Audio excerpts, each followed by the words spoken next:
నమస్కారం. టీవీ7 న్యూస్ కి స్వాగతం. ముందుగా ముఖ్యాంశాలు.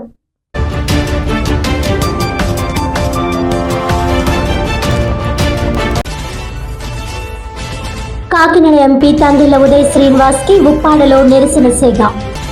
వేల సంఖ్యలో మత్స్యకార ప్రజలకు అన్ని సౌకర్యాలు ఏర్పాటు చేశామంటూ తప్పుడు ప్రచారాలు చేసుకుంటున్నారని ఆగ్రహం.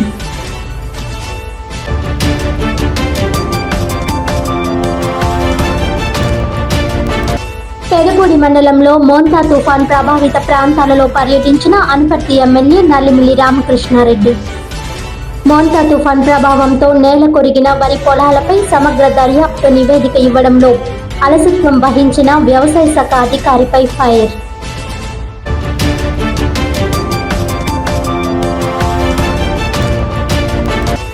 కార్తీక మాసం సందర్భంగా జిల్లాలోని 160 ప్రముఖ శైవ క్షేత్రాల్లో భక్తులకు ఇబ్బందులు లేకుండా చర్యలు. దేవాదాయ ధర్మాదాయ శాఖ deputy commissioner DLB Ramesh Babu వెల్లడి.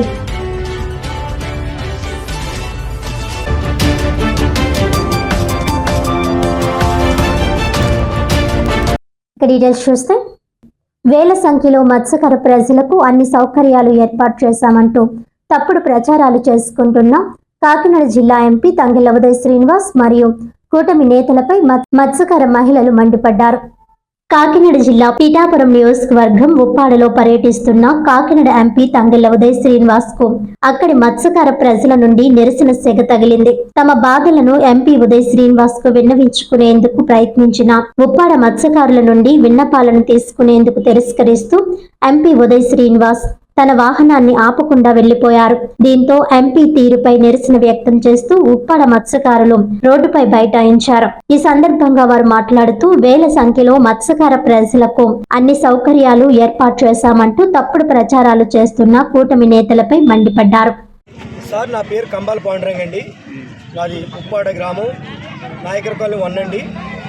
అయితే 3 రోజులుగా జరిగినటువంటి ఈ తుఫాను కారణంగా ప్రజలందరినీ ప్రభుత్వం కొంతమేర వాళ్ళ శాఖశక్తులతో మాకు టిఫిన్ భోజనాలు అన్ని పెట్టి ఆదరించారు సార్. అయితే తీరాన్ని తాకే సమయంలో కరెంటు కొరత వచ్చిందండి. స్తంభాలు కూలిపోయి ఇక్కడ విద్యుత్ సరఫరా లేదండి. అయితే దాంతో ప్రజలు చాలా బాధపడుతున్నామండి. తరువాత అండి కొన్ని ఇళ్ళకి రేకులు ఎగిరిపోయండి. అదే పరిస్థితి అండి ఇక్కడ మన ఎంపీ గారు కొత్తపట్నం పల్లిపేట రావడం జరిగిందండి. ఇక్కడ మేము వారికి ఏదో మా బాధలు వ్యక్తం చేసుకుంటామన్న ఉద్దేశంతో రోడ్డు మీద నిలబడి దండాలు పెట్టి కారు ఆపలేదు సార్. వారిని తీసుకెళ్ళి సార్ ఒక ఊరిని కాపాడడానికి కదండి, మొత్తం ఈ గ్రామాన్ని కాపాడడానికి, 2 పంచాయతీలు కాపాడడానికి మేము తీసుకెళ్ళి గట్టు ఈ విధంగా ఉంది సార్ అని చూపిందామని మేము ఇక్కడ ఆగాం సార్. ఆ ఉద్దేశంతో మేము ఆగితే తమరు కారు ఆపకుండా వెళ్ళిపోయారండి. ఓట్లు అడగడానికి వచ్చినప్పుడు ప్రతి గడప గడపకి వస్తారే. ఈరోజు అలాంటి ప్రజలం కాదండి మేము. మాకెందుకు కారు ఆపితే ఆపు చేయలేదు. ఓట్లు అడగడానికి వచ్చినప్పుడు మీరు బయటికి వెళ్ళండి, మేము బకెట్ ఎట్టుకు వస్తామంటారే, అన్ని భరోసాలు ఇస్తారు. ఈరోజు మేము ఎందుకు అవసరం లేదని అడుగుతున్నానండి.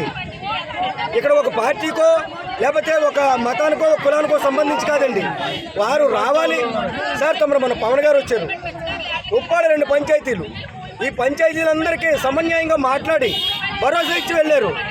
మీరు ఎంపీ గారై ఉండి మీరు మాకు న్యాయం చేయడానికి లేరండి, మాకు సేవలు చేయడానికి లేరా అంటే, మీరు ఓట్లు అడగడానికి వచ్చినప్పుడే మేము మనుషులు, మీరు గెలిచి కుర్చీలో కూర్చుంటే మీకు మేము పని చేయమండి. మీకు సార్ లోపలికి వస్తే తమరికి చూపిందాం అనుకున్నామండి. ఇళ్ళ మీద రేకులు ఎగిరిపోయి సార్, గాలికి చాలా విద్యుత్ స్తంభాలు పడిపోయండి. వచ్చిందండి, వచ్చి మా సమస్యలన్నీ కనుకో అడిగింది. మా ఇలాంటి సమస్యలన్నీ ఇంటికి చూపించాం. మమ్మల్ని అత్తుకుంది, మమ్మల్ని సెకండ్లు ఇచ్చింది, మమ్మల్ని అతుకుంది. తర్వాత ఏమేమి కావాలని అన్ని మీకు సరిపారం చేతానని చెప్పింది. కానీ ఎంపీ గారు వచ్చారు కదండి, రోడ్డు మీద ఆడాలందరూ గెలుచుకొట్టుగా వచ్చి కూర్చున్నామండి. గెలుచుకొట్టుగా వచ్చినా సరే ఎంపీ గారు వచ్చారు చూడండి, ఆడలను కూడా పెట్టించుకోకుండా పోయాడండి. అంతే మరి మా ఆడలకు అందరికీ ఏదో క్షమాపణ చెప్పాలి, మళ్ళీ తిరిగి రావాలా. ఒకలే ఎత్తనే గెలిచాడా ఓట్లు, పెళ్లిపేటలు ఎత్తనే గెలిచాడా, లేకపోతే మా అందరూ వేయలేదా ఓట్లు. అంటే మా ఓళ్ళు కూడా ఎదిరించి నేను వాళ్ళతో తిరిగి వాళ్ళతో చేసి వాళ్ళతో పరిపాలన చేసి వాళ్ళు వెనకాల తిరిగాను నేను. కానీ మమ్మల్ని కూడా పెట్టించుకోకుండా పోయాడు. ఎంతగానో ఇది అలా స్తంభాలు పడిపోయి 10 ఇంటికాడ గోడలో అన్ని పడిపోయి ఇల్లు కూడా కూలిపోయి ఏది పెట్టించుకోకుండా పోయాడు. పెట్టించుకోవాలి అందరికీ మొత్తం ఉప్పాడంతా ఇమ్మనండి. ఎవరికి ఇవ్వద్దని చెప్పాలి. మొత్తం మా ఓళ్ళు కూడా మా ఓళ్ళు 8 నెలలు బట్టి ఏళ్ళకి వెళ్ళకుండా ఉండిపోయారు.